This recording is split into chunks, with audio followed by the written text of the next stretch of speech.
This audiobook reveals a hidden force more powerful than action, your silence. Within these pages lies the forgotten secret to effortless success. You won't be told to do more. Instead, you'll discover how to become magnetic, unshakable, and divinely aligned. Without saying a word, what happens next will surprise you. Silence is not the absence of sound, but the presence of power. Learn how this hidden force influences all manifestation. In the quiet hills of Kyoto in the early 1900s, a young calligrapher named Saito lived. In a small cottage, surrounded by pine trees and stillness, though his work had never been displayed in galleries, those who encountered his scrolls felt something beyond the ink, an invisible energy woven through the strokes. When asked about his process, Saito would only smile and whisper, "The ink is the least important part." What he meant was simple. It was not the brush, not even the words, but the silence he cultivated before touching the parchment that gave his work its power. Silence, as we will come to understand, is not mere emptiness. It is an active state, creative field vibrating with potential. It is the womb from which all thoughts are born and to which all desires return. While noise demands attention, silence holds command. While sound scatters energy, silence concentrates it. You see, manifestation does not respond to words.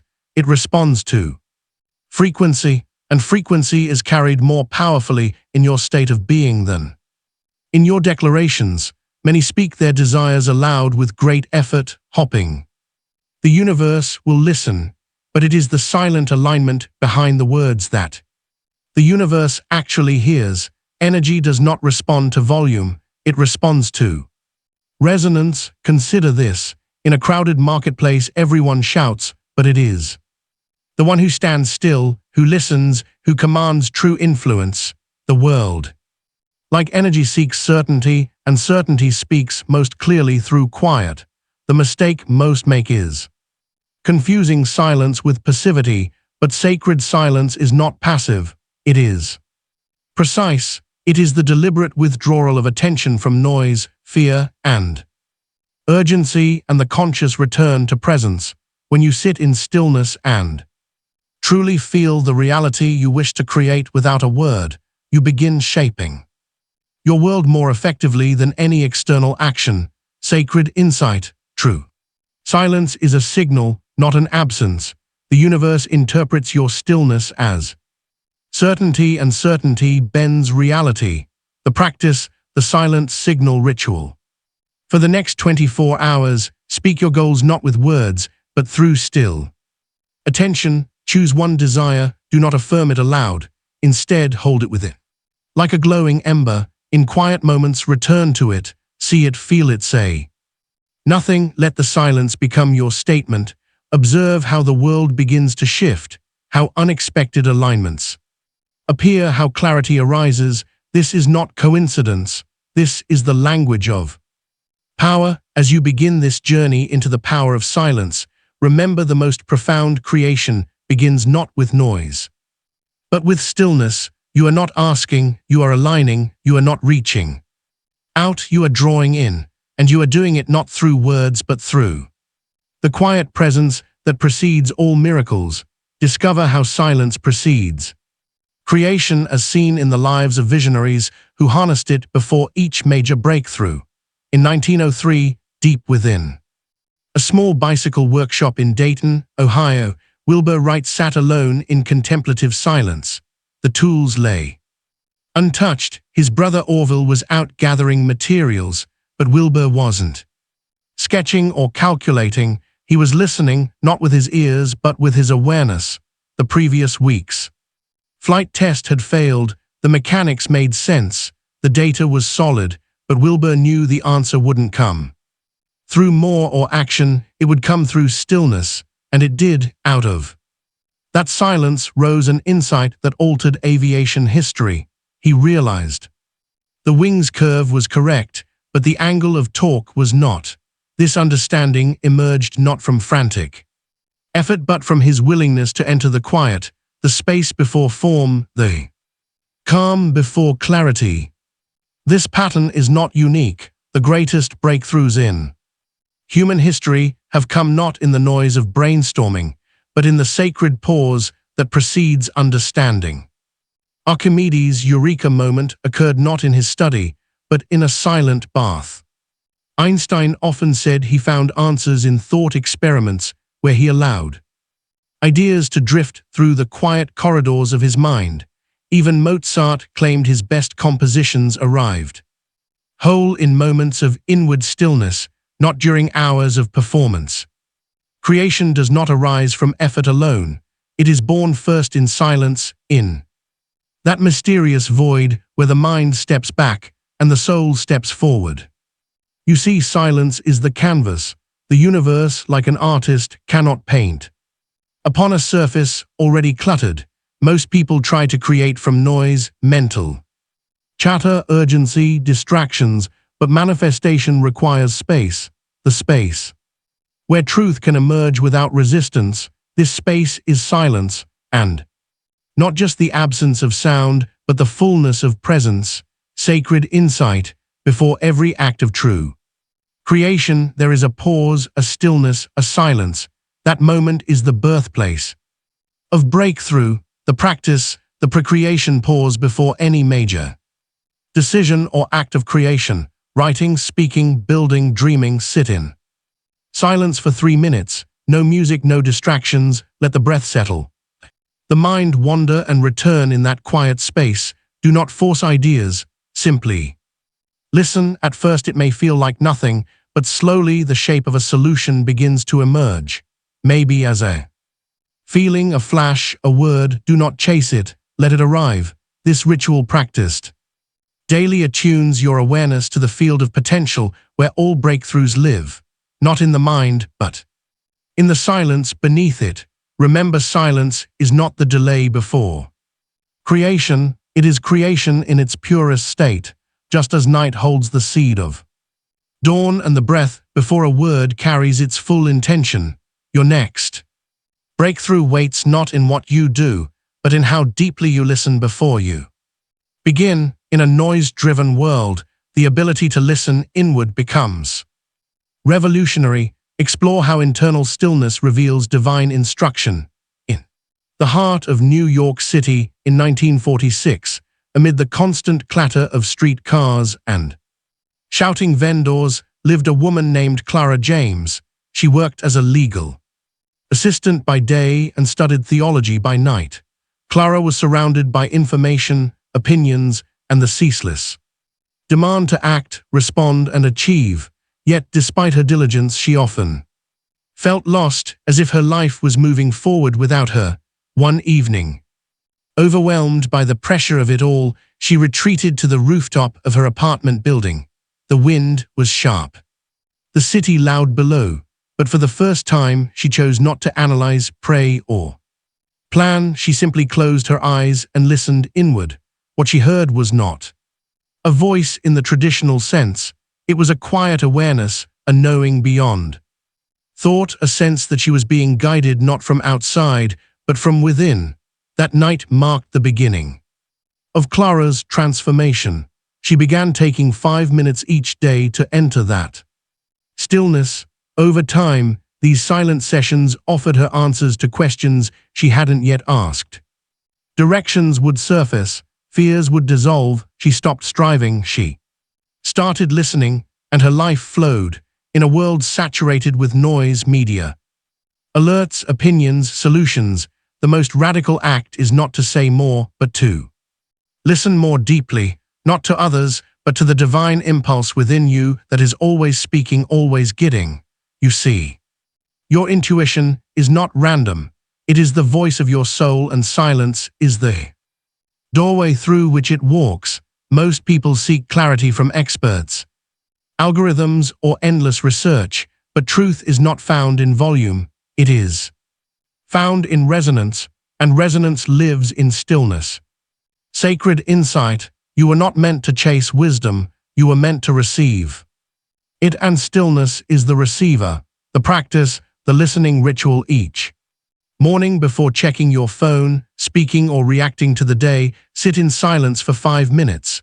Do not ask, do not expect, simply listen inward. If thoughts come, let them float by like clouds, rest your awareness below them. Afterward, write one sentence that arises from that stillness. It may seem small or vague. Honor it anyway. These messages are not logical, they are luminous. In time, this quiet ritual becomes your secret revolution. As the world spins louder, you become stiller. As others grow frantic, you grow clear. You begin to notice things, whispers beneath words, direction beneath doubt, knowing beneath noise. Clara went on to become a counselor whose clients often remarked, "You always know exactly what to say," but she wasn't offering advice. She was reflecting stillness and letting divine instruction move through her. So, too will you, for when you master the art of inward listening, you no longer need to force outcomes. You begin to live from a place where the next step always appears, perfectly timed, perfectly clear. Meet the painter who stopped speaking for 30 days and found that silence became his greatest teacher. In the fall of 1946, in a quiet village outside Florence, a painter named Luca Morti made a decision that baffled those around him. Known for his vibrant murals and gregarious laughter, Luca suddenly withdrew from conversation. No explanation, no drama. Just silence. At first, friends assumed he was ill or heartbroken, but he was neither. He had simply grown tired of speaking without meaning. Words had become noise. Compliments felt empty. Even his own praise of his work rang hollow, so he chose silence. For 30 days, Lucas spoke to no one. Not his apprentices, not the baker, not even his mother. He communicated only through gestures, brief notes, and most of all, his paintings. At first, frustration mounted. Simple tasks became complicated. His studio filled with questions he could not answer aloud. But gradually, something remarkable happened. A deeper presence began to emerge within him, one he had never known. While speaking, each brushstroke became intentional. His work slowed down, but with it came a richness of expression previously unreachable. He no longer painted what was expected. He painted what was true, and with each silent day his inner world grew louder, more articulate, more vivid. Colors he'd never used before found their way onto canvas. Subjects he had avoided, sorrow or transformation, now flowed freely. In the absence of words, Luca began to hear life differently. The rustle of wind through olive trees spoke volumes. The silence between church bells pulsed like breath, and in that sacred stillness he discovered what all artists seek: authenticity. You see, Luca's silence wasn't an escape, it was a return to presence, to truth, to the language beneath language, where intuition speaks and the soul listens. Sacred insight. When you stop speaking, you begin to hear not just the world around you, but the deeper truths within. Silence is not the end of communication, it is its most honest beginning. The practice, the word fast ritual. Choose one day this week to refrain from unnecessary speech. Inform those around you if needed. Use notes or gestures only when essential. Let your actions, presence, and expressions speak for you. Pay close attention to your emotions, your thoughts, and the quality of your environment. Notice how much energy is saved, how much deeper you see and feel. If discomfort arises, observe it. That too is part of the teaching. Luca Morti's 30 days became the turning point of his career. His post-silence works hailed as masterpieces, infused with a presence that could not be explained, only felt. But Luca never attributed this to talent. He always said, "It was not I who painted, it was silence using my hands." So now meet your own silence, not as a void but as a voice, not as emptiness but as a mentor. For in that sacred hush life becomes art, and you become its purest instrument. learn the unseen energy dynamic between spoken words and silent belief, and why silence has more creative potency. In a small Parisian cafe in 1928, a young woman named Elise would sit quietly every morning, sipping her espresso and sketching her designs. She never spoke of her ambition to become a renowned fashion designer. She didn't announce her dreams or pitch her ideas to strangers, but within her silence lived an unshakable belief, a knowing that her work would one day grace the runways of Milan and Paris. 2 years later, without ever uttering a word of her intent, a fashion editor discovered her drawings left behind on a cafe table. That silent belief had already begun rearranging her reality long before opportunity knocked. Most people misunderstand the power of words. They assume that to create, one must declare, announce, speak into existence. And yes, words do have energy, but words without belief are hollow. It is the feeling behind the words, the invisible signal beneath the surface, that shapes reality. And the most powerful form of belief is not always expressed, it is embodied. When belief is deep and true, it does not need to be repeated aloud. In fact, the more certain you are, the less you speak. Why? Because silence broadcasts confidence. It's not trying to convince, it already knows. Spoken words carry a frequency, but silent belief carries resonance. It moves beneath the level of language like a magnet, quietly drawing experience toward itself. It is this unseen dynamic, the energetic relationship between word and feeling, that determines whether your desire manifests. When you declare a goal out loud but inwardly doubt it, the energy is split. The universe responds not to the speech, but to the vibration underneath. Silence, when held with inner certainty, is pure, it is focused, it is clean, and that is why it often manifests faster than loud ambition. Sacred insight. The universe listens to vibration, not volume. Silence, when charged with belief, speaks the clearest command. The practice, the silent resonance technique. Select a desire. Instead of saying it aloud or sharing it, sit with it in silence, breathe it in, let it grow roots in your body. Feel the outcome as already real, without words, without explanation. For 3 days, speak nothing of it to anyone. During this time, hold the belief like a steady flame inside you. Observe how your outer world begins to respond to the frequency you're radiating, not the words you're omitting. This is not secrecy, it's sacred sovereignty. When you remove the need to be heard, you begin to truly speak to the universe, not with your mouth but with your energy. Remember, creation doesn't come from noise, it comes from alignment, and alignment is silent. Speak only when it strengthens your vibration. Otherwise, let silence do what words cannot. Bend reality from the inside out. Explore the practice of sacred stillness, how pausing your speech aligns your energy with your desires. In the spring of 1925, in a remote village near the Carpathian Mountains lived a midwife named Elissa. Known for her wisdom, she had delivered hundreds of children without ever raising her voice.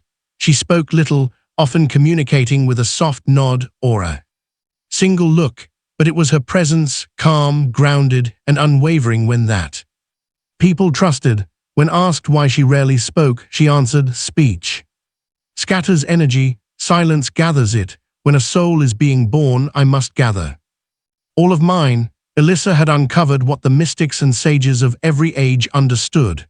There is power in stillness, and especially in the stillness of the tongue. Every word spoken carries energy outward.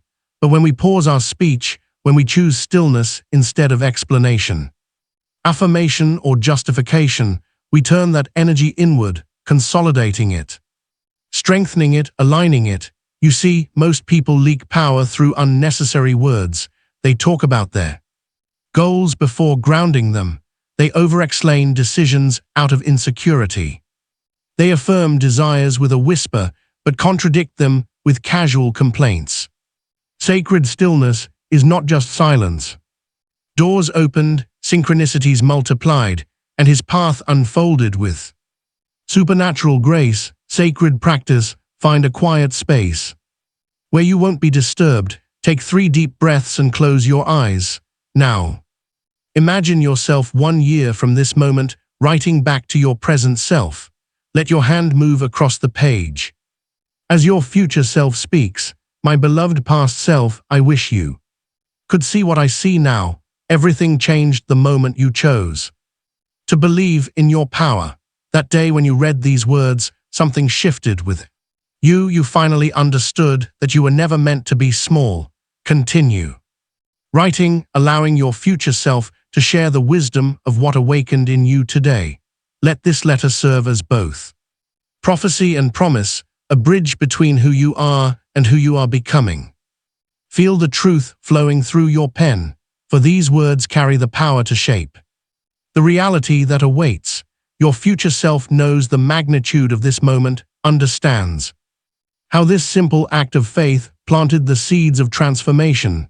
Trust in the sacred dialogue unfolding between your present and future selves, for in this mystical exchange lies the key to unlocking your destiny. Part 2, The Shift, Rewriting the Rules of Reality. Chapter 11, The Code of Intention. In the pre-dawn quiet of her workshop. Part 11, The Code of Intention. Sylvia's fingers danced across the metal type, arranging letters as she had done countless times before. The soft lamp cast shadows on well-worn equipment, each piece holding years of printed dreams and forgotten stories. On this particular morning, something shifted in the air as she said a single word: freedom. The clarity with which she pressed that word into paper transcended mere technique. Each letter carried the weight of her complete attention, her entire being focused into that singular moment of creation. When the ink met paper, the impression was unlike any she had created before, so crisp, so present, it seemed to vibrate with life. Within days, Sylvia witnessed this word manifest in ways that defied coincidence. Opportunities arose, restrictions fell away, and her life began to mirror the crystalline clarity of that printed word. You too hold this power of precise creation. When intention lacks clarity, it disperses like fog in sunlight, but when focused with the precision of a master craftsman, it becomes an unstoppable force of manifestation. The universe responds not to the volume of your desires, but to their clarity. Think of your thoughts as signals broadcasting into the infinite field of possibility. Vague wishes create static. Clear intentions transmit with perfect fidelity. This is why many who claim to practice the law of attraction achieve mixed results. They scatter their energy across multiple desires, never achieving the laser focus required for manifestation. Elias understood this principle through his work as a seagrapher. For years, he had drawn maps based on physical landmarks and established boundaries, but one day he began creating maps guided by inner truth, charts of possibility rather than limitation. His new maps showed paths that existed in potential, not just in present reality. To his amazement, these paths began to materialize, as though the act of drawing them with absolute clarity had called them into being. Sacred practice. Take a blank piece of paper and find absolute stillness. Allow all scattered thoughts to settle like leaves after a storm. Now write a single sentence that captures your clearest intention. Not a wish, not a hope, but a declaration of what is becoming real through you. This sentence must be specific enough to generate a clear image, yet universal enough to allow the universe its own creative expression. Write it with the same presence Sylvia brought to her letterpress, every word chosen with deliberate care. Each morning, stand before a mirror, look into your own eyes and speak this sentence aloud 3 times. Feel each word resonate through your Being, let your voice carry the same clarity as Sylvia's printed letters, the same certainty as Elia's new maps. Chapter 12, The Reality. Loop. In the early morning mist, Victor stood at his familiar post, watching. Part 12, The Reality Loop. Passengers board the 715 train, as he had done for 20 years. Each day the same. Faces, the same schedule, the same track stretching endlessly before him. Yet on this particular morning, something stirred within him, a recognition that shook his very foundation. The rails beneath his feet were not just steel and wood, but a metaphor for the circular path his life had become. You too may recognize this pattern in your own existence. Like Victor, you move through life on tracks laid down by past choices, beliefs, and unconscious agreements. These are not external constraints, but inner blueprints that shape your daily experience. The law of cycles reveals that your circumstances are not random occurrences, but reflections of your deepest identity. Each morning you wake to what appears to be a new day, yet find yourself living through familiar scenes, conversations, and emotions. This is not fate's doing, it is the precise outworking of your inner programming. Consider how a belief creates an emotion which then generates an action leading to a result that reinforces the original belief. This is the mechanism behind all recurring patterns in your life. The loop continues not because the world demands it, but because your identity maintains it. Ida, an artist in a small coastal town, painted the same seascape every day for a decade. Her gallery showed the same views, attracted the same buyers, and earned the same modest income. One morning, she moved her easel 3ft to the left, a tiny shift that changed her entire perspective. This simple disruption awakened something within her. Soon her paintings transformed, revealing new dimensions of color and light that had always existed but remained unseen from her habitual position. The power to break any cycle lies not in dramatic external changes, but in subtle shifts of perception and behavior. When you alter even one element of your routine with conscious awareness, you send ripples through the entire pattern of your existence. Sacred practice. Stand in silence and observe your life as Victor observed his railway. Identify one pattern that repeats with clockwork precision, a relationship dynamic, a financial situation, or an emotional response. Write this pattern in your journal with unflinching honesty. Now choose one small but significant action that will disrupt this cycle. Perhaps you will take a different route to work, rearrange your living space, or speak words you've never allowed yourself to voice. This act must feel both challenging and liberating. Perform this disruption with complete presence, understanding that you are not merely changing an action, but declaring to the universe your readiness for a new pattern of existence. Note how reality responds to this shift in your identity. Chapter 13, The Sacred Frequency. In the hushed chambers of an old concert hall, Calvin sat alone with Part 13, The Sacred Frequency. His violin, his fingers traced the strings with reverence, seeking not the perfect pitch according to any earthly standard, but a frequency that resonated with the deepest chambers of his soul. As he adjusted each string, he closed his eyes, listening beyond the physical realm to a note that existed first in his heart. You possess this same innate ability to tune yourself to the frequency of your desires. The universe, in its infinite wisdom, responds not to your words or actions, but to your vibrational signature. This signature is composed primarily of your emotional state. Your feelings are the language through which you communicate with the cosmic forces of creation. When you understand that emotion is the primary catalyst for manifestation, you begin to treat your inner state as sacred. Your feelings are not mere responses to life, they are the Very instructions you send into the quantum field. Each emotion carries its own frequency, its own magnetic pull, attracting experiences that match its vibration. Consider how a musical note, when struck, causes objects of similar frequency to vibrate in sympathy. Your emotional state works in precisely the same way, resonating with and drawing forth circumstances that match its tone. This is why forcing action without first aligning your emotional frequency often leads to frustration and resistance. Beatrice discovered this truth in her own kitchen one spring morning. It is intentional restraint. It is the conscious choice to pause, not from fear but from power. Every time you withhold speech with presence, you store energy, like a bow drawn before it releases the arrow. Silence draws your frequency inward.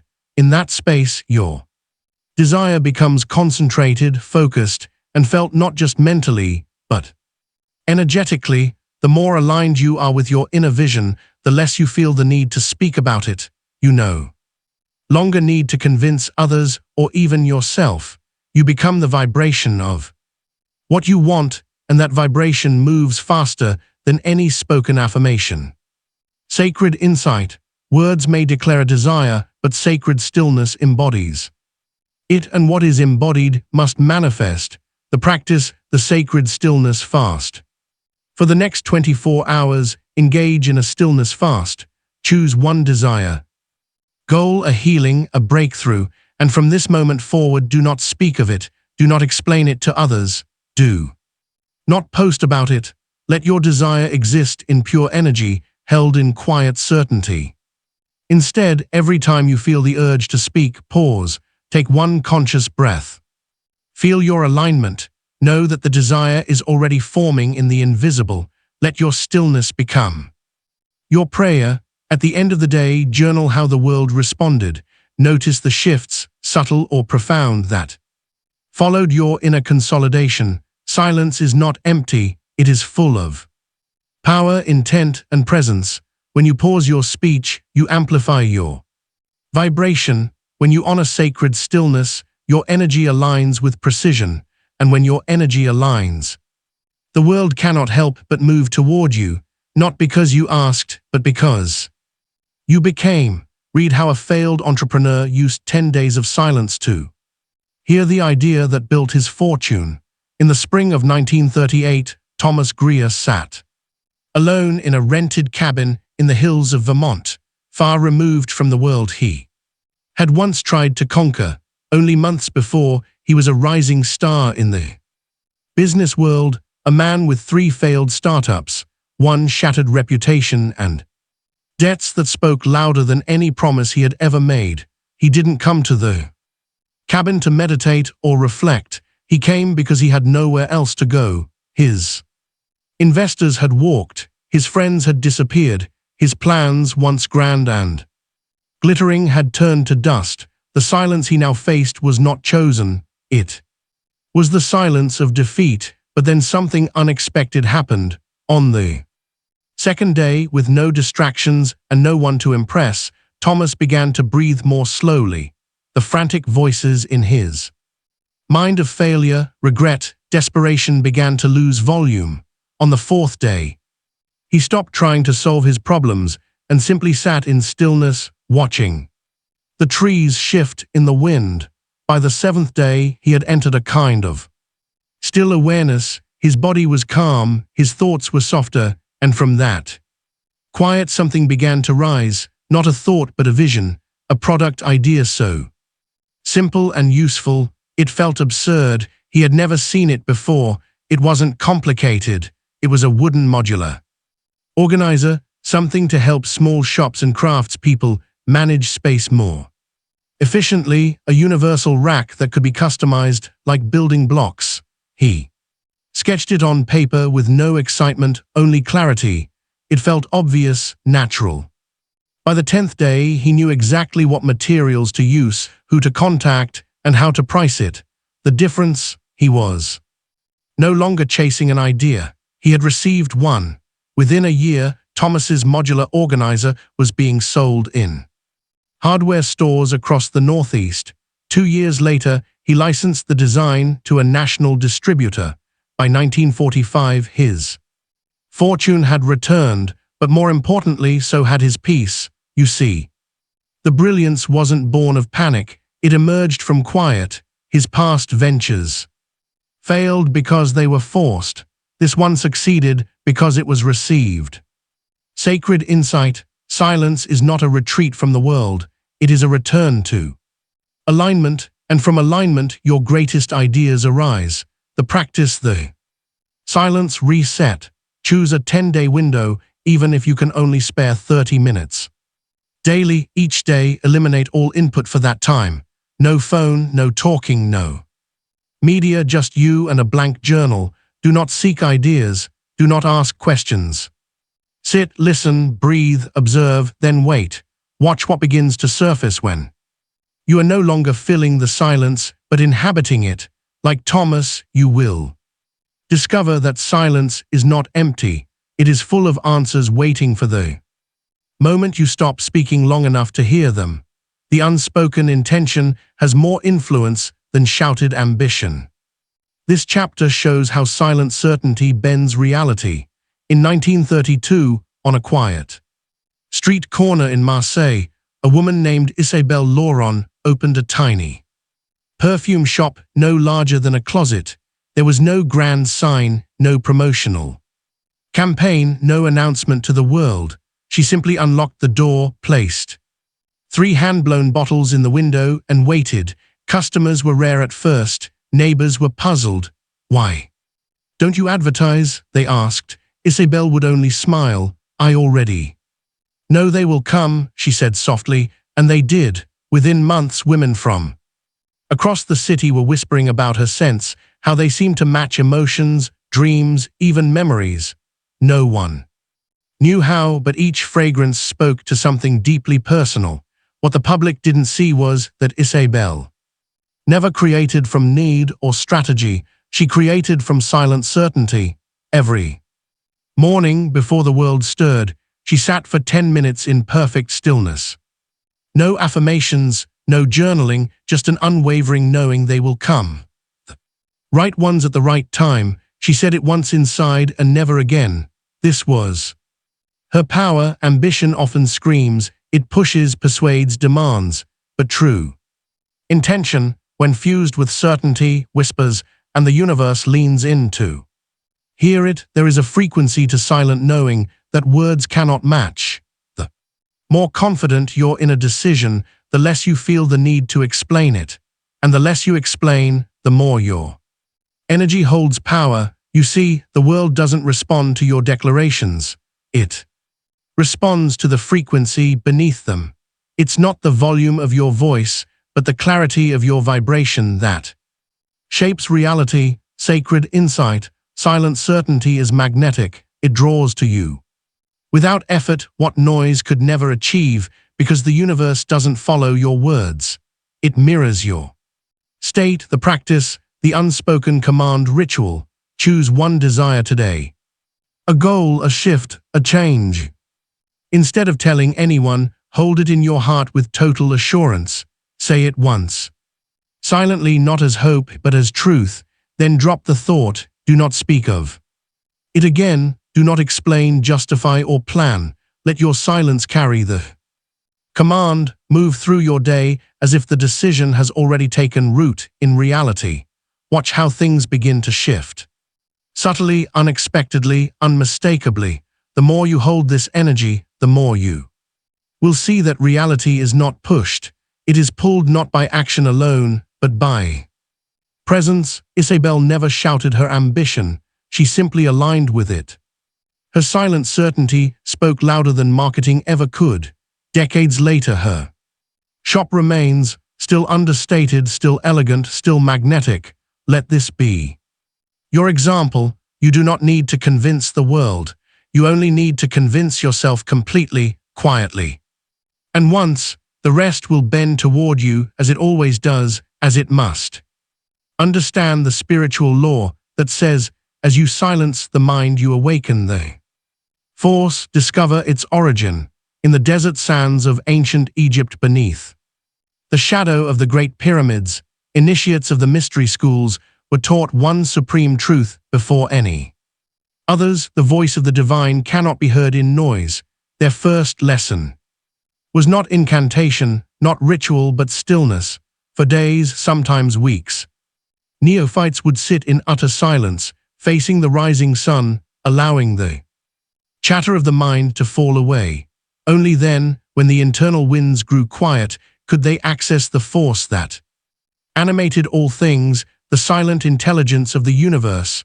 The modern mind fears silence. It fills every space with thoughts, questions, opinions, and distractions. Yet, it is precisely this mental noise that separates us from the source of power. You see, the spiritual law is simple. As you silence the mind, you awaken the force. This is not metaphor, it is energetic reality. The force is not an external deity or distant power. It is the creative essence that flows through all things. What mystics have called Kai, prana, life force, or divine intelligence. It cannot be activated by words alone. It must be felt, accessed, and allowed. And to allow it, you must first remove the interference, the busy, loud, reactive mind. Consider the ocean. Its true depths are hidden beneath the surface, invisible when the waters are disturbed. But when the wind stops and the surface calms, the depth becomes clear. So too, with your inner being, when the mental noise ceases even for a few moments, the vastness of your creative force becomes available. This law was rediscovered 1912 by a young inventor named Alton Green. After weeks of failure, frustrated and sleep-deprived, he stopped trying. One evening, he simply sat in a chair by the window and stared at the stars. For the first time, he wasn't thinking about the solution. He had surrendered, and in that surrender, a vision flashed before him. The mechanism he'd been seeking now clear. That design led to the patent that launched his career. Later in his journals, he wrote, "I did not find the idea, it found me. When I stopped thinking, it came sacred insight. Silence is not emptiness, it is access. The less you think, the more you receive. The practice, the force. Awakening ritual.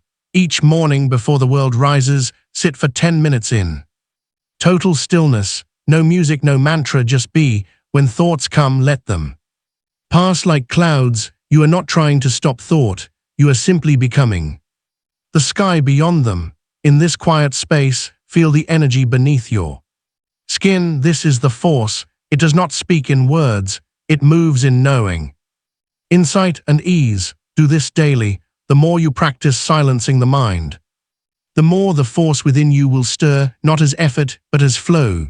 The power you seek is not missing. It is simply buried beneath noise. Awaken it not by trying harder, but by becoming quieter. Story of a seamstress in 1927 who silenced her inner critic and watched her entire world shift. In the bustling heart of Charleston, South Carolina, 1927, lived a seamstress named Clara Whitmore. She was known for her exquisite needlework. Her stitches were so precise that some claimed she sewed not with thread but with light. Her gowns adorned the daughters of judges and wives of merchants. Yet Clara remained hidden in the background, always behind the curtain, never stepping into the spotlight of her own success. Each morning Clara would rise before dawn, light a single candle, and begin her work.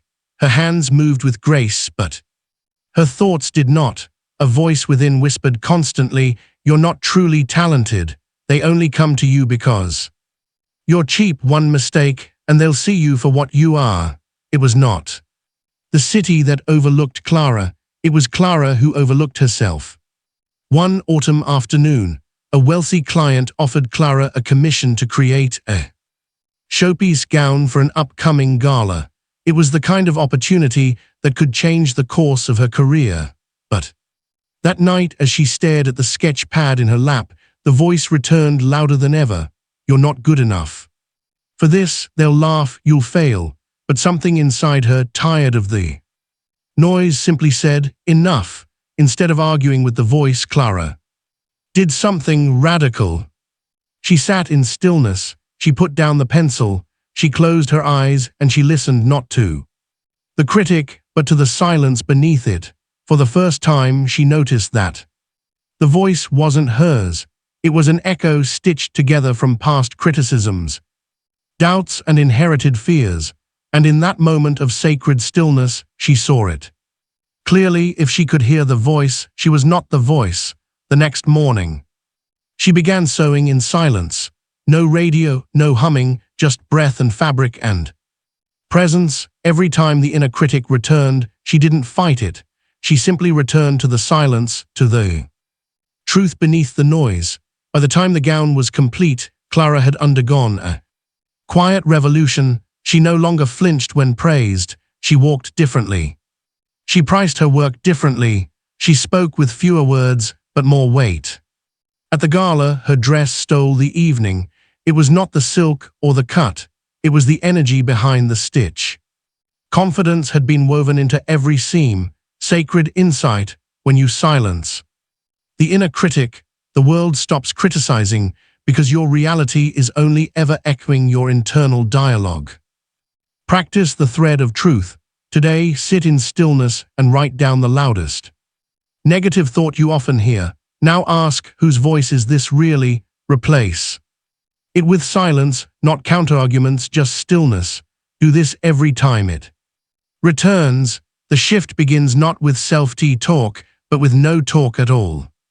Clara did not change her world by affirming she was worthy. She changed it by no longer arguing that she wasn't. In the space where her inner critic once lived, truth had room to grow, and so did she. Explore the difference between suppression and sacred silence, and why one heals and the other harms. In 1942, Eleanor Wright was known for her grace. A school teacher in Pennsylvania, she always wore a calm expression, never raised her voice, and kept her struggles to herself. To her colleagues she was composed, to her students kind, but behind the quiet was not peace, it was pressure. Each night, Elena would sit in her small kitchen with a cup of tea and a tight chest. Unspoken grief from her brother's passing, words she swallowed during staff meetings, dreams deferred by wartime realities. She told herself she was being strong. What she didn't realize was that the silence she kept was not sacred, it was suffocating. One afternoon, a colleague invited her to a small gathering led by a retired nurse named Lillian, who introduced the group to a strange new practice: intentional silence. This is not hiding, she explained. This is listening. There is a difference. Elena resisted. At first she was tired of silence, but when Lillian clarified the distinction, something clicked. Suppression is silence filled with fear, she said. Sacred silence is presence without pressure. One avoids, the other reveals. That night, Elena tried something new. Instead of bottling her feelings, she sat in quiet, not to avoid pain, but to welcome what she had been running from. Tears came, then stillness, then unexpectedly a feeling of deep relief. Over the weeks that followed, she practiced this sacred silence each evening. Slowly, her inner weight began to lift. She wrote again. She spoke more freely. She even shared a poem at the school assembly, something she had never dared to do. The silence hadn't silenced her, it had set her free. This is the misunderstanding that keeps many bound. Silence is not always golden. Suppression, the silence of shame, fear, or avoidance, wounds the spirit. It disconnects you from yourself. It locks pain into the body and pretends it's healing. Sacred silence, on the other hand, is full of presence. It invites your truth to surface. It creates space for clarity, comfort, and transformation. Sacred insight. Suppression silences your truth. Sacred silence reveals it. One is fear pretending to be peace. The other is peace making room for truth. Practice the sacred silence check in each day. Take 5 minutes to enter. Silence with one intention, to feel what you have not allowed yourself to feel. Sit with your breath. Ask, is there anything I've avoided today? Don't fix. Don't run, just listen. If emotion arises, honor it. If a memory surfaces, witness it, then ask, what truth is asking to be heard beneath this? This isn't about dramatizing pain, it's about welcoming presence, over time sacred. Silence becomes a trusted space, a place where emotion can move, wisdom can rise, and clarity can flow. Unlike suppression, it doesn't tighten your chest, it opens your heart. Elena's story reminds us the healing silence you seek is not the one that hides your truth, it's the one that finally makes space for it to speak. See how the universe amplifies the silence of aligned belief and how to practice this. Mystical alignment. In the winter of 1945, in the snow-covered town of Lausanne, a young violinist named Emil Hartmann stood on the edge of an invisible breakthrough.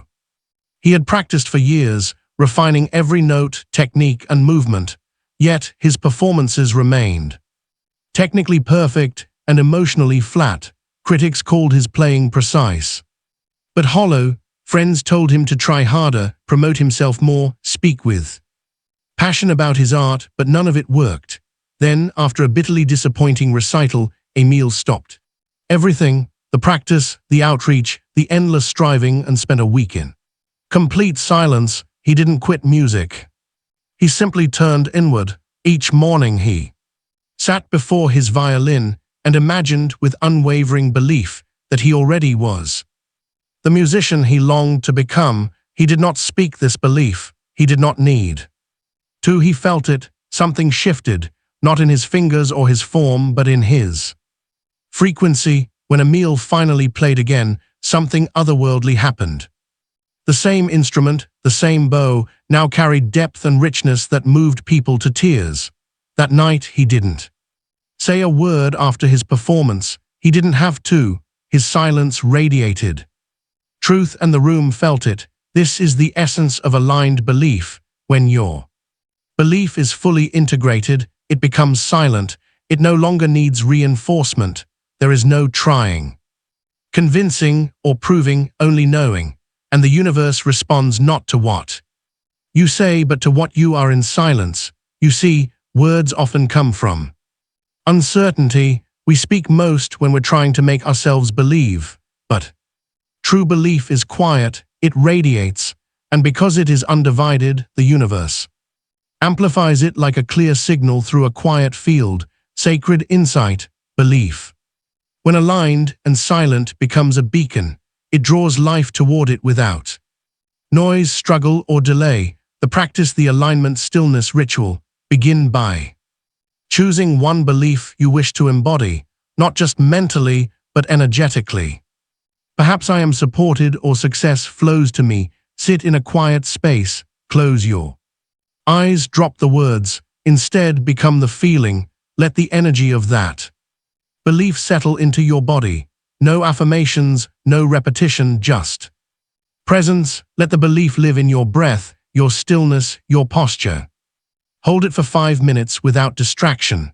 Then rise and move through your day as if this belief were the gravity that guided everything toward you. Say nothing of it, just observe. Watch as conversations shift, as unexpected opportunities appear, as synchronicities echo your state. This is mystical alignment, when your internal belief no longer needs proof, and your silence becomes its own declaration. Emil's music was not amplified by performance, it was amplified by the silence that followed his certainty. So it is with your life. Let your belief become so whole that it no longer speaks, and watch the universe become its voice. Silence is magnetic. This chapter uncovers how nonverbal energy draws people, events, and solutions into your orbit.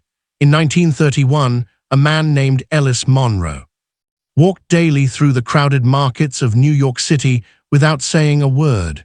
He was not a salesman nor a speaker, yet shopkeepers paused when he passed, strangers glanced twice, deals were made. With him, before a single word was spoken, he seemed to carry an invisible gravity, a presence that didn't demand attention but invited it effortlessly. When asked about his charisma, Ellis simply replied, "I listen more than I speak, that's where my power lives."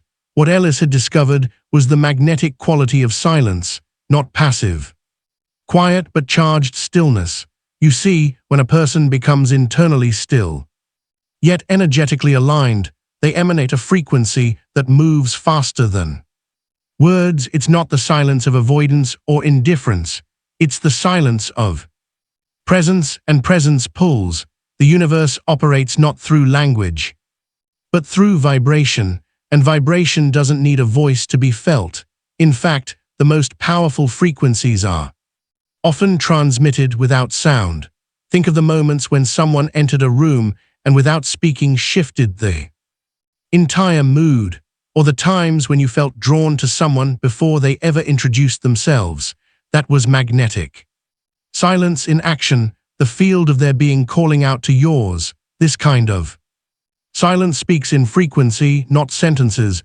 It says, "I am certain, I am clear, I am aligned," and reality responds accordingly. People feel safer around it, opportunities organize around it, confusion dissolves in the presence of it. Most chase results with noise, endless outreach, explanations proving and pushing, but silence, when anchored in knowing, draws results inward. It doesn't chase, it attracts, because energy always moves towards stability.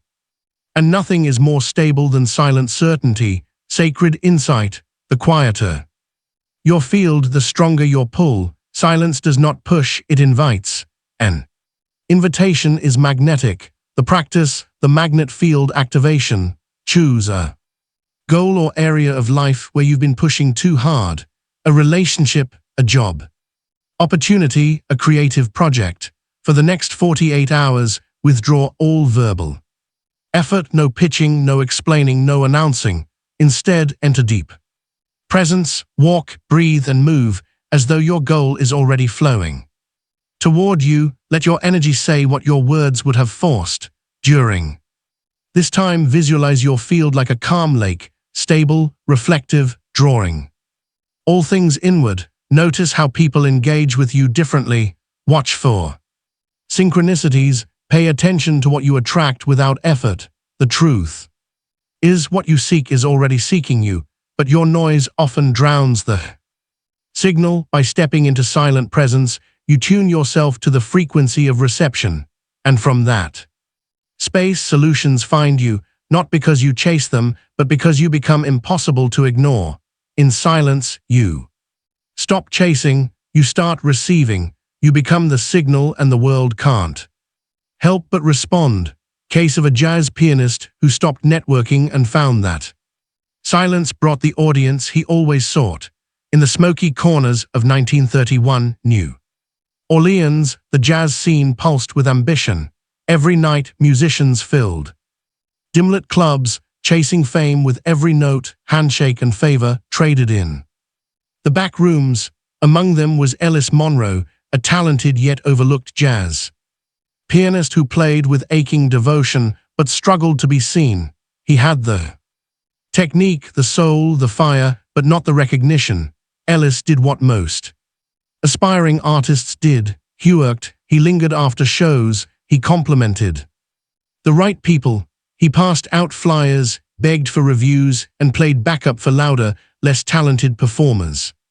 Yet no matter how much noise he made, his audience remained small, distracted, indifferent. One rainy evening, after yet another performance met with lukewarm applause, Ellis walked home in silence, not just outwardly, but inwardly. The usual mental chatter was gone. No more rehearsing who to talk to, no more spinning strategies to be noticed, just the soft sound of his footsteps and a quiet voice from within. Let the music speak. The next night, Ellis did something radical. He canceled all his follow-up plans. No mingling, no marketing. He took a week off and stayed home, playing not for an audience, but for himself. No announcements, no hustle, just him and the piano. In that silence, something shifted. His playing deepened. The melodies stretched longer, more vulnerable, more alive. His hands stopped racing to impress. They began to speak. He returned to the stage too. Weeks later, this time refusing the urge to promote himself. He didn't invite anyone. He didn't advertise. But something curious happened. The room, normally half full and chatty, was packed and still. Patrons who'd never noticed him before were suddenly transfixed. A local critic, stopping in by coincidence, scribbled the words, "The soul of jazz made flesh," in his notebook. That review would become the turning point of Ellis's career. You see, Ellis did not become magnetic through more noise.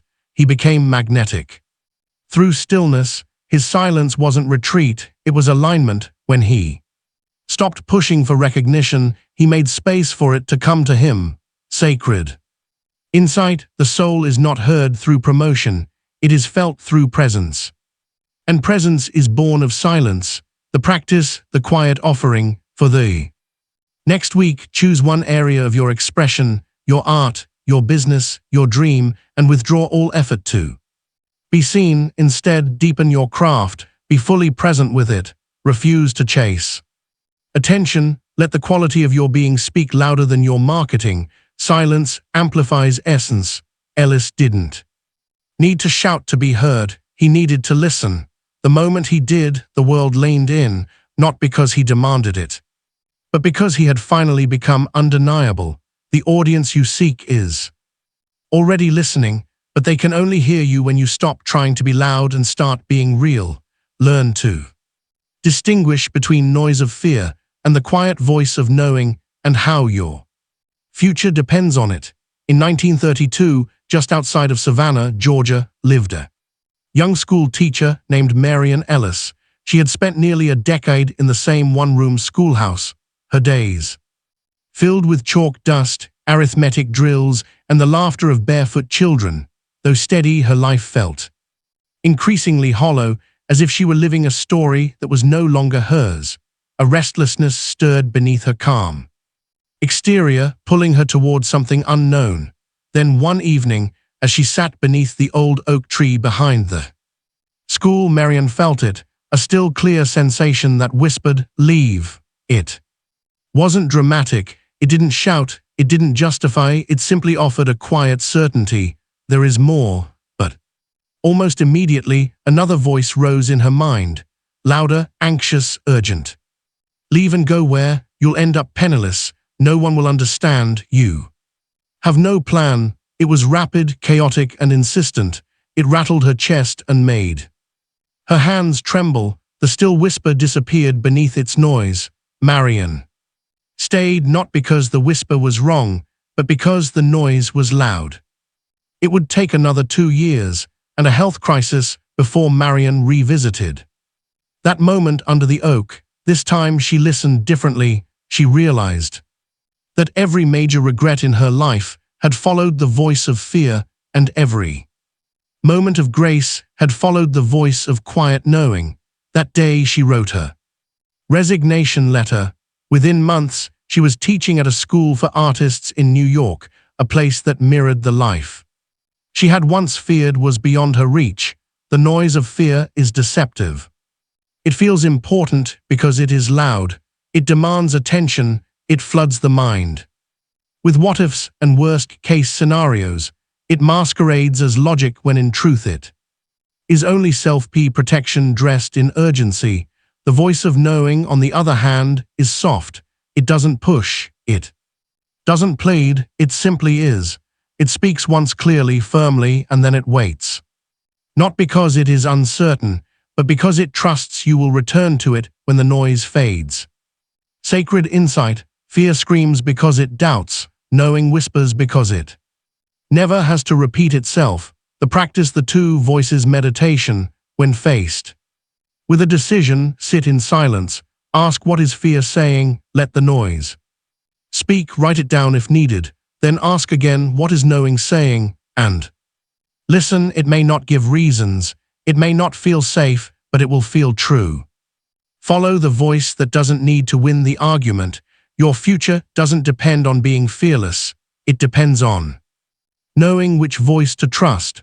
Marian's life didn't change when she silenced her fear. It changed when she stopped confusing it with wisdom. And so will yours. The next chapter of your destiny is already whispering. Make space to hear it. The paradox of quiet. The less you speak, the more the world listens. Includes the quiet authority practice. In 1931, Henry Caldwell was known not for what he said, but for what he didn't. A tailor in downtown Chicago, he worked silently, spoke sparingly, and rarely joined the boisterous conversations of his customers. Yet, somehow when Henry did speak, everyone listened.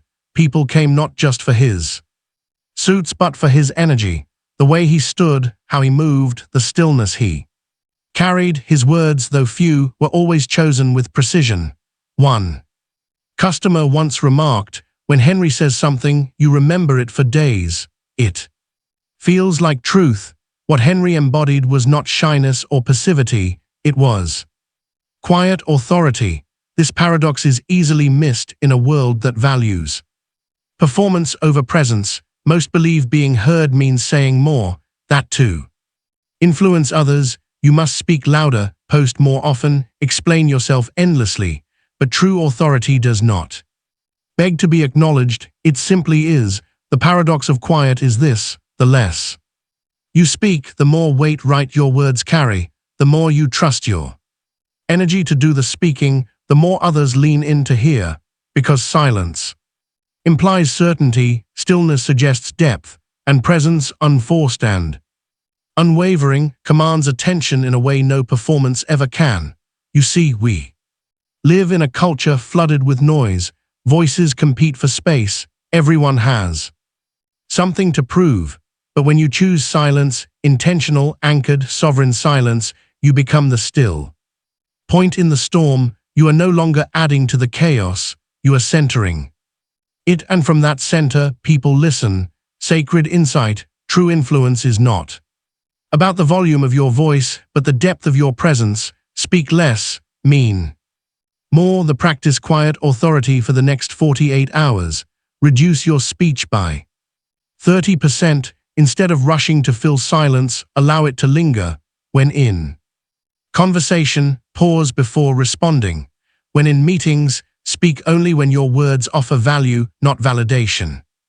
Before speaking, ask yourself, does this need to be said, or do I simply need to be seen? Let your stillness speak for you. Walk into rooms without explanation. Sit with your back straight, your attention grounded. Allow your energy to become the introduction. At first, others may notice the change. They might ask if something's wrong. That's when you'll know it's working. Because your silence is beginning to shape perception. You are no longer seeking permission. You are holding presence. Over time, this quiet authority will transform your interactions. People will listen more carefully. Opportunities will seek you out. You'll find you no longer need to over-explain, because your being will communicate what your words once tried to prove. Remember, a single sentence spoken from stillness has more power than 1,000 spoken from insecurity. And the most powerful presence in any room is often the one who says the least and means the most. In a monastery of the Swiss Alps, one vow of silence led to a healing breakthrough for a sick child. Learn why. High in the stillness of the Swiss Alps, nestled between snow-draped peaks and pine forests, stood the monastery of St. Eloi, a place of sacred simplicity and silence. For over 300 years, its monks had taken annual vows of silence for 40 days, believing that speech diluted spiritual power while silence concentrated it. Within these stone walls, speech was considered sacred currency, not to be spent on idle thoughts, but saved for truth alone.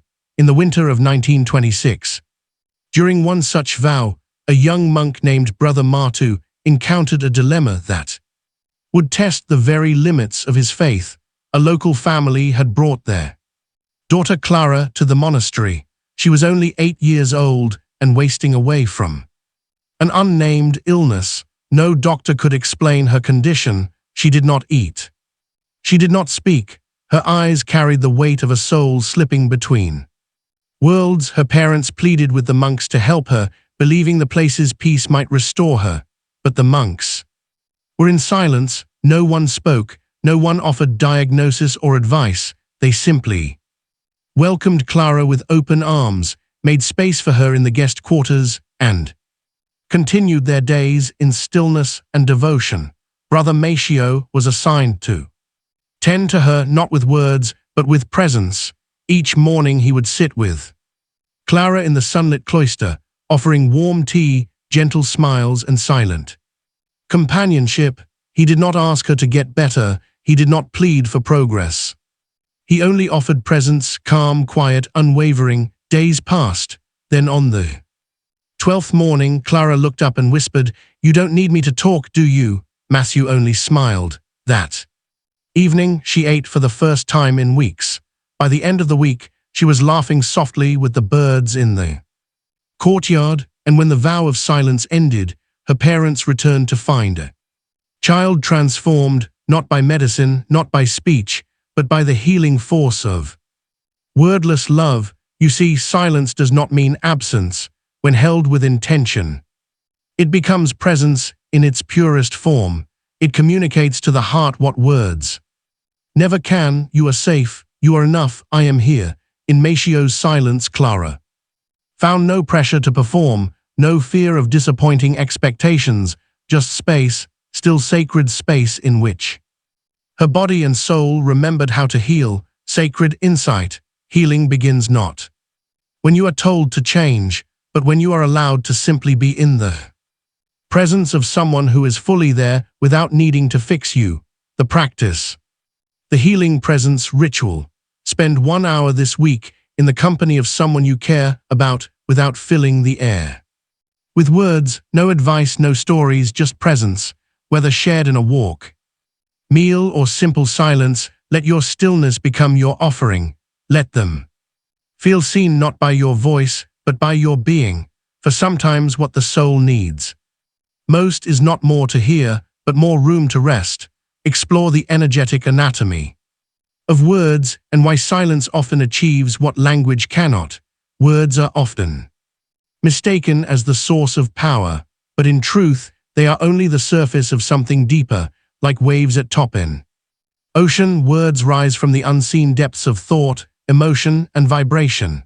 Each spoken phrase carries within it an energetic blueprint, not just in meaning, but in intention, frequency, and alignment. The real power behind words is not what is said, but who is saying it and from where in their being it arises. In 1922, in a modest town outside Prague, a violinist named Elena stopped speaking for 6 months. She had grown tired of explaining her art to people who didn't understand, tired of critics and praise alike. During her vow of silence, her music transformed. Without the filter of explanation, something raw and pure emerged in her sound, something untouchable by language. Audiences began weeping during her performances. Her compositions, once described as technical, were now called transcendent. Elena discovered what many mystics and creators eventually do. Silence often carries what words dilute. To understand this, consider the anatomy of a single spoken word. First, it begins as a vibration, an emotion, a thought, a signal. That vibration moves into form through the body, shaped by the breath, colored by feeling, and filtered through belief. By the time it emerges as sound, it is no longer pure. It is compressed, shaped, sometimes distorted. Silence, however, is unfiltered energy. It allows the full presence of intention to move unimpeded. This is why someone can say all the right things and still leave a room feeling hollow, and why another without speaking can radiate truth so deeply it transforms everyone nearby. This is not to say words are useless when aligned.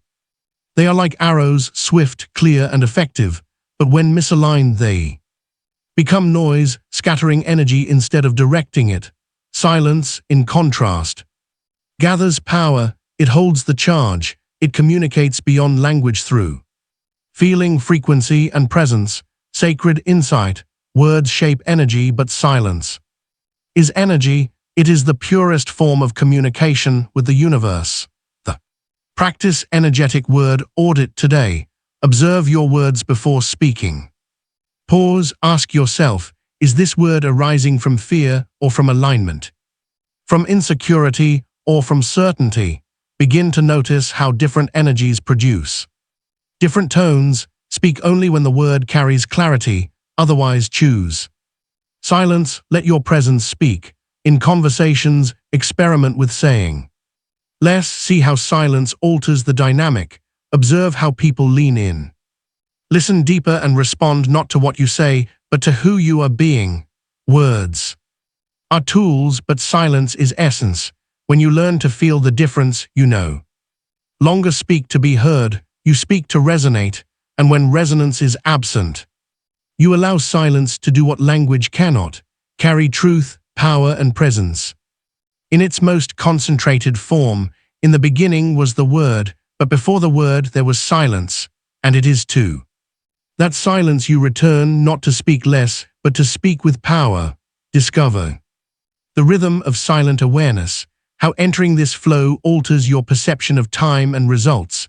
In the winter of 1936, nestled inside a narrow brick building in upstate New York, worked a watch repair man named Elias Hart, known for his precision and calm demeanor. Elias had one peculiar habit: he never rushed. Customers often complained about delays, but those who waited always received their watches in perfect, almost enchanted condition. What none of them knew was that Elias worked almost entirely in silence, not only with his hands, but with his mind. Each morning before opening his shop, he would sit in stillness for exactly 20 minutes, not to meditate in any formal way, but to dissolve into silence. Observing his breath, the creak of wood in the walls, the passing clouds, he called it entering the river. Once inside that inner flow, time no longer moved in straight lines. Minutes expanded, distractions disappeared, and his work unfolded with what others described as impossible speed and clarity. You see, Elias had discovered the rhythm of silent awareness, a state in which action arises effortlessly from still presence. In this space, you do not plan or force or push. You simply respond as if guided by something deeper than the mind. When you're in it, time bends. Tasks that once took hours now dissolve in moments, and results, those long-awaited outcomes, seem to arrive before you've even asked. Silent awareness is not stillness in action. It is stillness in action. It is the paradox of doing without effort, moving without rush, choosing without fear. It is the rhythm of the universe itself. Waves lapping the shore, seasons shifting with no announcement, stars orbiting in perfect timing without noise. When you enter this rhythm, you become aligned with the intelligence that shapes all things. Decisions come faster, conversations flow smoother, doors open without knocking. Sacred insight, you do not need to control time to master it. You only need to step into the rhythm beneath it, the silent awareness that bends it. The practice, the still flow technique. Choose a task today, something that usually feels pressured or tedious. Before beginning, pause, sit quietly for 3 minutes. Feel your body, breathe without changing anything. Release the need to finish. Then begin your task from that space. Stay connected to silence as you work. If your mind starts to rush, pause again. Return to the rhythm. Notice how time feels. Notice how much more gets done when effort disappears. Elias repaired watches, but what he truly fixed was time. He understood that the world does not reward force, it responds to flow, and flow begins not in speed, but in stillness.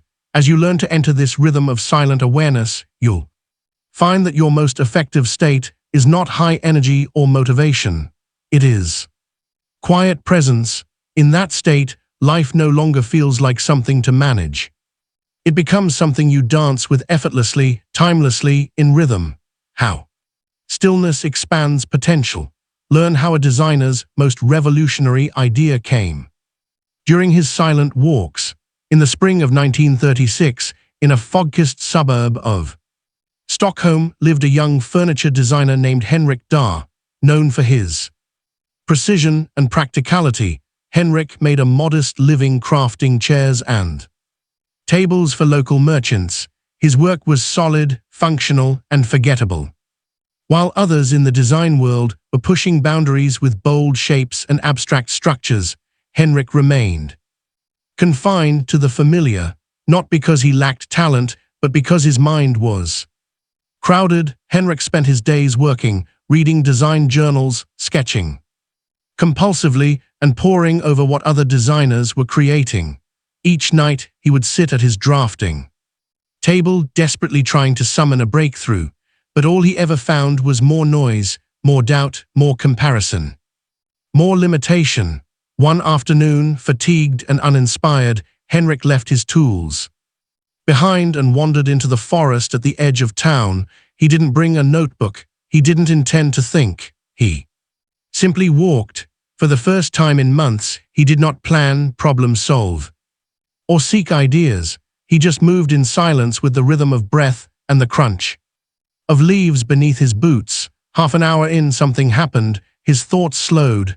The inner critic quieted. In its place emerged an image, a new chair design unlike anything he had ever imagined.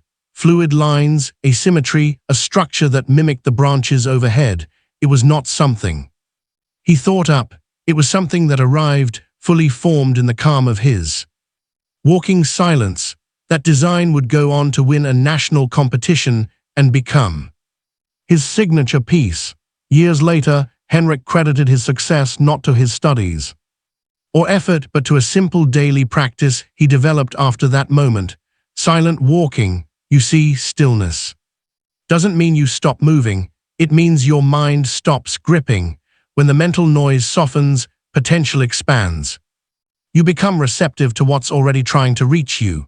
New ideas, solutions, creative insight, all hidden beneath the clutter of thought. Movement without noise creates a sacred bridge between action and inspiration. When your body walks and your mind rests, space opens, and in that space, something vast can enter, sacred insight the mind thinks it creates, but in stillness you remember. True ideas arrive. You don't force them, you receive them. The practice, the silent walk ritual. Each morning or evening, take a 20-minute walk with no phone, no music, and no destination. Let your senses lead. Breathe. Feel the rhythm of your steps. Don't try to think. Don't chase ideas. Let the walk do the work. If insight comes, welcome it. If it doesn't, simply walk. Repeat daily, not as a chore, but as an offering. Henrik's revolution didn't begin at his drafting table. It began in the woods, where silence stretched his mind wide enough to hold something new. Your greatest idea may be waiting, not in your next strategy session, but in the quiet path outside your door. Your goal does not require noise. Learn how to make reality conform to silent commitment, not verbal demand. In 1925, in a quiet village outside of Lyon, France, lived a baker named Juliette Moreau. Her bakery was modest, just a small stone shop at the corner of a cobbled street.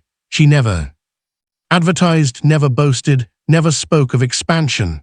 Yet within a year, lines stretched around the block each morning, and people traveled from neighboring towns just to taste her bread. Locals often asked her for the secret. She would simply smile and return to kneading dough. What they didn't see was the invisible force behind her success, a silent, unwavering commitment she carried like an anchor in her chest. Long before her bakery opened, Juliette had made a quiet decision. This will thrive. She didn't announce it. She didn't seek validation. She simply aligned her every movement, thought, and breath with that truth, and the universe Obeyed, you see, we are taught to talk about our goals constantly, to proclaim them, affirm them, brand them. But reality does not respond to verbal noise. It responds to energetic certainty. The moment you declare your goal out loud with insecurity behind the words, the world senses the doubt. But when you silently embody the decision, when your actions align without explanation, the world begins to bend. Juliet did not need to shout to be heard. She simply needed to become the reality she chose, and everything followed. Sacred insight. It is not your voice that creates reality. It is your vibration. The silent decision made with full conviction speaks louder than any demand. The practice, silent commitment. Activation. Choose one goal, not a wish, not a fantasy, but something you are truly ready to receive. Write it down once, then say nothing more. Do not announce it. Do not seek opinions. For the next 7 days, live as if the decision is already made in your behavior, in your posture, in your energy. Let your actions whisper the truth your mouth does not speak. Each morning, place your hand over your heart and repeat internally, "This is done."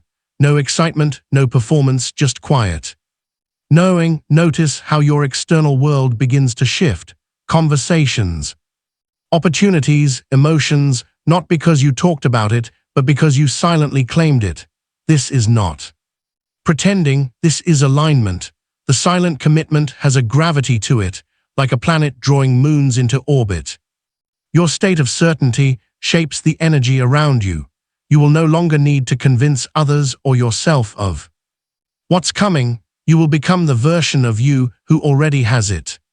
Remember, your goal is not deaf. It's waiting for resonance. Make no noise. Make no demands. Just commit quietly and completely. The universe hears that and answers. The secret of pre-manifestation: silence. What to do in the space between decision and result. In 1941, a tailor named Elias ran a humble shop on the outskirts of Lisbon. He was known not for his speed or prices, but for his unwavering presence. Customers often said it felt as if the moment they entered his shop, time slowed. Orders arrived precisely when needed. Alterations were perfect, even when measurements changed. But Elias had a secret, one he never spoke of. Before beginning any project, Elias would pause, not to plan, not to strategize, but to sit in stillness, eyes closed, hands resting on the fabric.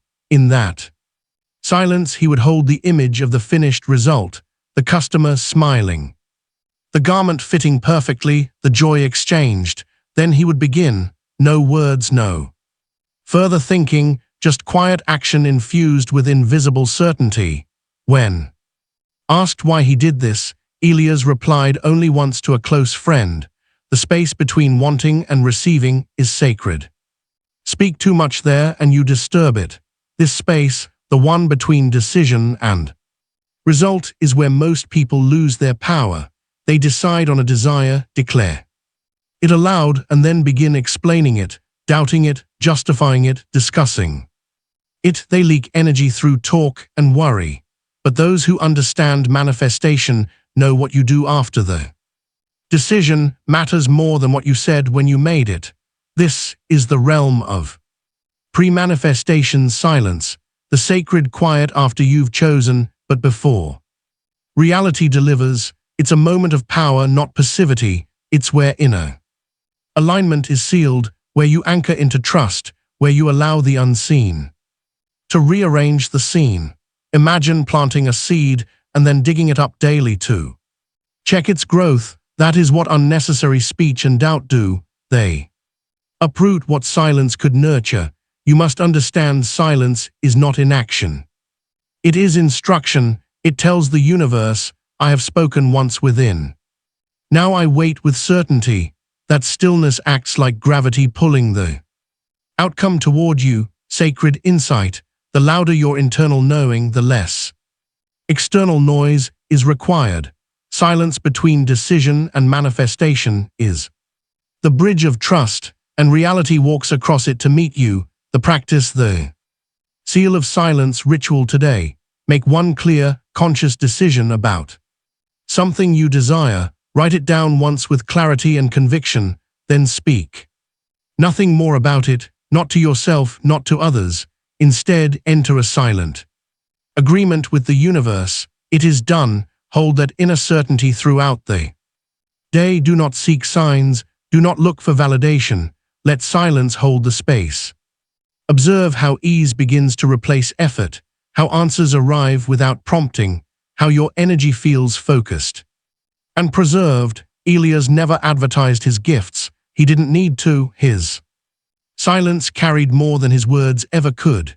In the same way, your results are not born from declarations, but from the unshakable trust you hold in the space between. Choose, then fall silent. That is the secret. Practice the ritual of resonant silence, a 3-day guide to observe your world, mirroring your internal calm. In the spring of 1937, school teacher named Clara Bell retreated to a quiet cabin in the Colorado mountains after a year of personal upheaval. She didn't bring books or music or even a journal, just a kettle, a blanket, and herself. The first day she fidgeted, the second day she wept, but by the third day something shifted. The wind outside seemed to soften. Birds approached the windowsill. She felt as if the world around her had tuned itself to her breath. That weekend, she wrote just one sentence in the snow with her finger. Silence speaks, and the world listens. You see, your inner state is not sealed inside you. It radiates, it communicates, it creates. The universe, like a tuning fork, vibrates in harmony with your dominant frequency. And when your internal state is one of calm, clarity, and peace, the world cannot help but respond in kind. This is the purpose of the ritual of resonant silence, to make that principle visible, not to force silence upon the world, but to become so aligned within that your external life begins to mirror your stillness. Day 1, internal quiet. Spend this day watching your thoughts, not judging or silencing them, just observing. Speak less, move slowly, avoid small talk or unnecessary conversation. Instead, listen to your breath, to the pauses between sounds. When a reaction rises, pause instead. Imagine your mind like a still lake, every thought a ripple. It settle. At day's end, record the shifts you notice in how people respond to you or how circumstances unfold. Day 2, energetic containment. Today, God, your inner calm like sacred fire. Let no chaos enter your core. When someone speaks with urgency or fear, breathe instead of react. If challenges arise, respond slowly. Choose your words or choose none. Withdraw energy from the impulse to explain, fix, or control. Notice how life adjusts when you stop feeding external noise. Again, record your observations, synchronicities, changes in tone, unexpected peace. Day 3, mirror activation. On the final day, walk through the world as a vessel of stillness.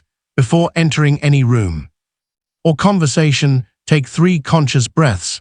Bring your awareness fully into the present moment. Smile gently. Speak only when aligned and carry the quiet within you like a lighthouse in the dark.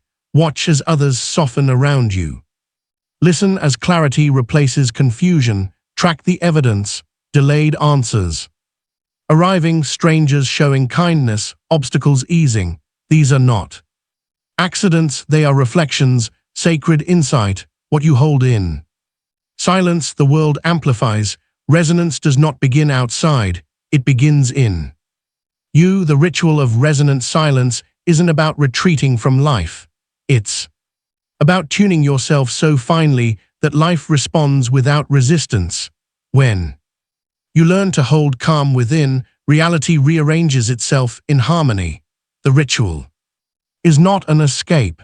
It's an initiation into the truth that your presence is your power and your silence is your signal. Let the world mirror your stillness. Watch it will. In the 1940s, a widow finds joy through stillness, not therapy. This chapter unveils the healing geometry of silence. In the spring of 1944, nestled in the outskirts of Asheville, North Carolina, lived Miriam Caldwell, a 58-year-old widow who had recently lost her husband to illness. They had been together for over 3 decades, a quiet life filled with routines, music, and handwritten letters. After his passing, the house felt unbearably silent. The radio no longer played. The kitchen clock ticked louder than ever. Friends urged her to seek therapy, but Miriam, introspective and unassuming, did something few understood. She sat in her garden. Each day she would bring a wooden chair out beneath the large oak tree he had planted in their first year together. She did not journal, she did not speak, she did not cry aloud, she simply sat. For hours, no thoughts were chased, no feelings were forced, just the hum of bees, the soft murmur of wind, the whisper of her breath. Weeks passed. Then months. At first, neighbors pied her, then they began to notice something strange. She smiled more, her posture straightened, children waved to her, and she waved back. One morning she began singing to the birds, a tune her husband used to hum, without ever seeking help. She was healing, without talking about her grief. It was shifting, you see. Miriam had entered what ancient sages once called the geometry of silence. Sacred pattern through which emotion rearranges itself into harmony. Unlike noise which scatters energy, silence aligns it. It draws fragmented feelings into a single center, not to erase the pain, but to transform it. In silence, the soul begins to reorder its truth, not with language, but with resonance. The mind quiets, and what remains is something more elegant than explanation. A return to wholeness. This is the quiet alchemy Miriam had found. She was not avoiding grief. She was allowing it to dissolve and reshape itself in a field where no resistance existed, and slowly her inner world recalibrated. Sacred insight. Silence forms the sacred geometry where pain becomes pattern and pattern becomes peace. The practice, the stillness spiral. Find a place in nature or a quiet room. Sit without music, books, or distractions.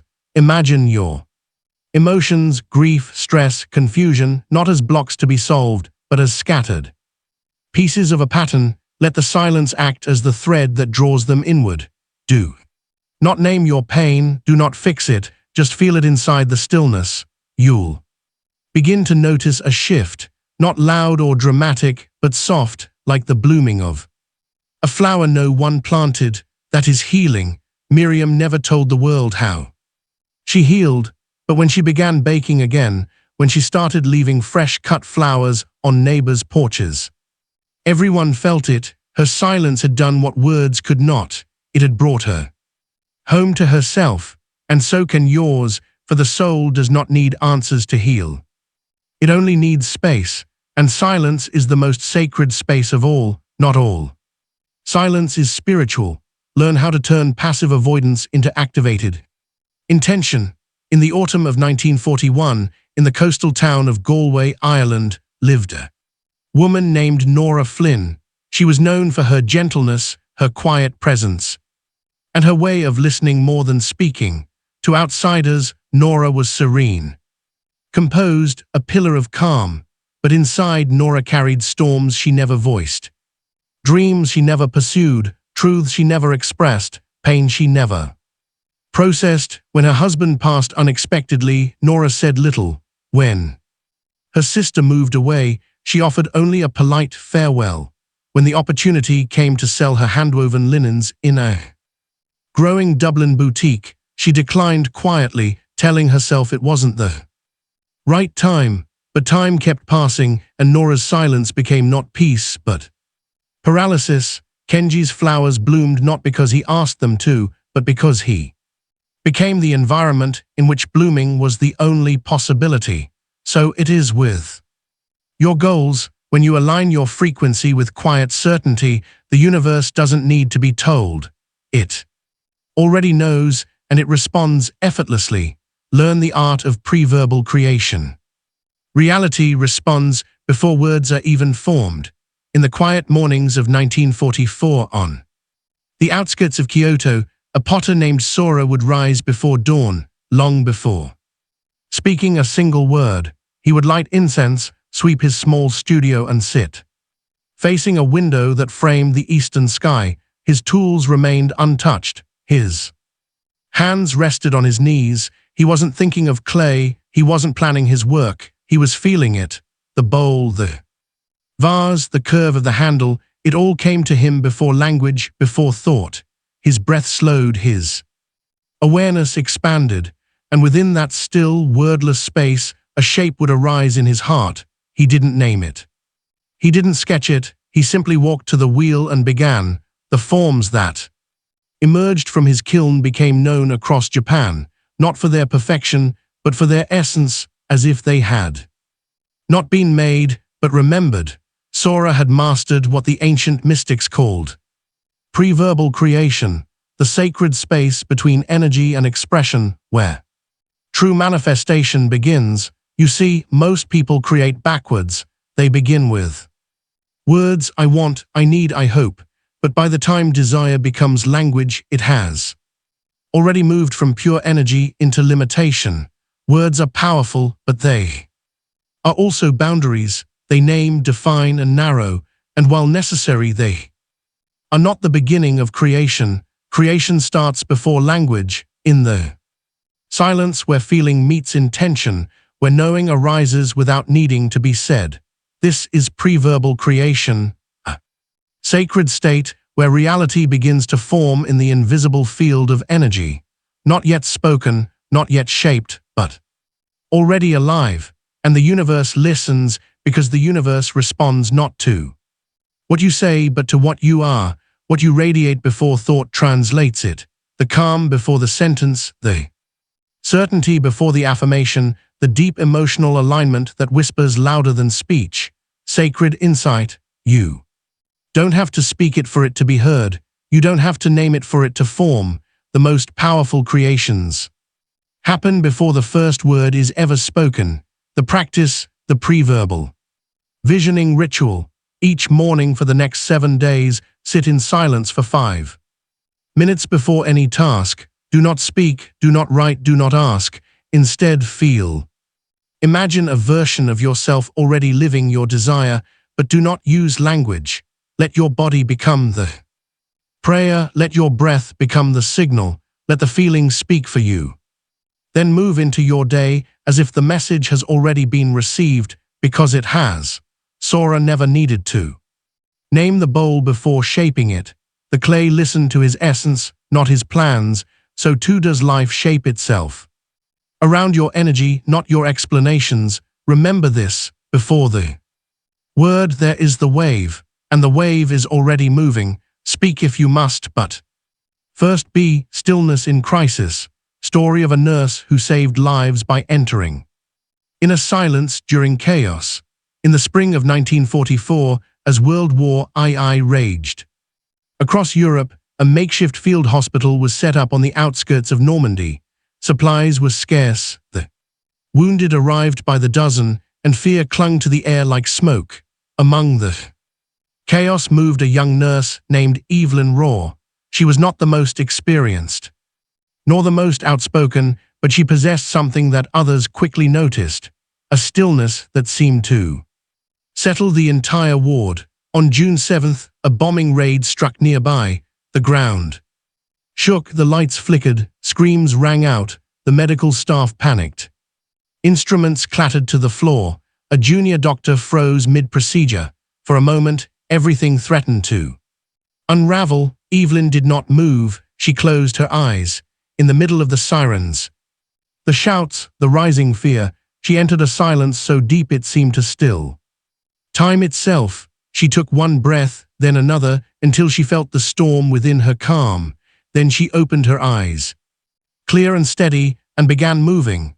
No wasted motion, no rushed words, just precise, quiet action. She picked up the instruments, stabilized a hemorrhaging soldier, directed another nurse with a single nod, and began triaging the next patient. Her calm became contagious.